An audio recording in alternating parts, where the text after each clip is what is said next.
বাংলাদেশ নিয়ে ভারত নানা ষড়যন্ত্র করছে বলে অভিযোগ করেছেন বিএনপির সিনিয়র যুগ্ম মহাসচিব রুহুল কবির রিজভী আহমেদ।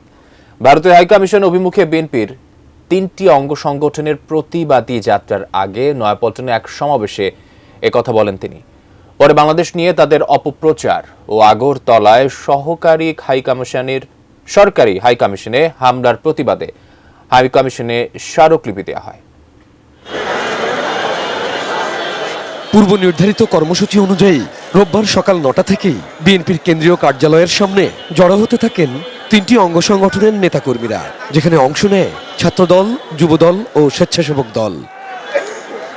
ভারতীয় হাইকমিশন অভিমুখে পদযাত্রার আগে সেখানে এক সংক্ষিপ্ত সমাবেশে দেশটির রাজনীতিতে ধস নেমেছে বলে মন্তব্য করেন বিএনপির সিনিয়র যুগ্ম মহাসচিব রুহুল কবির রিজভী। ঘৃণা ছাড়া, অন্যের প্রতি অসূয়া ছাড়া, ভিন্ন ধর্মের প্রতি তারা প্রতিহিংসা দেখানো ছাড়া ওদের আর রাজনীতি নেই।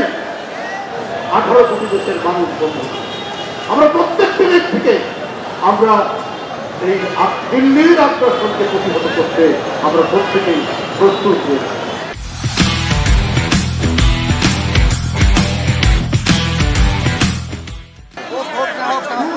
সমাবেশ শেষে তাদের প্রতিবাদী পদযাত্রাটি কাকরাইল, শান্তিনগর, মালিবাগ হয়ে রামপুরা ব্রিজে এলে পুলিশের বাধার মুখে পড়ে।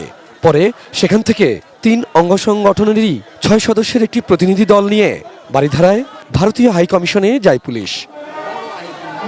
প্রতিনিধি দলটি ভারতীয় হাইকমিশনের কর্মকর্তাদের কাছে একটি স্মারকলিপি দেন, যেখানে আগরতলায় বাংলাদেশের সহকারী হাইকমিশনে হামলায় ক্ষোভ জানান তারা।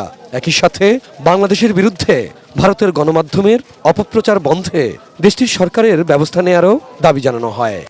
সহকারী হাইকমিশন হামলার শিকার হয়েছে, ওখানে সম্পদ বিনষ্ট করেছে, ওখানে পতাকা পুড়িয়েছে। এইসব অবমাননার আমরা বিচার দাবি করছি। বাংলাদেশের স্বাধীনতা সার্বভৌমত্বের প্রত্যেক কোনো আপোষ নেই, বন্ধুসুলভ প্রতিবেশী চাই। কোনো আগ্রাসী মনোভাবাপন্ন কোনো প্রতিবেশীর দরকার নাই। Abul Kalam Azad, ATN news, Dhaka.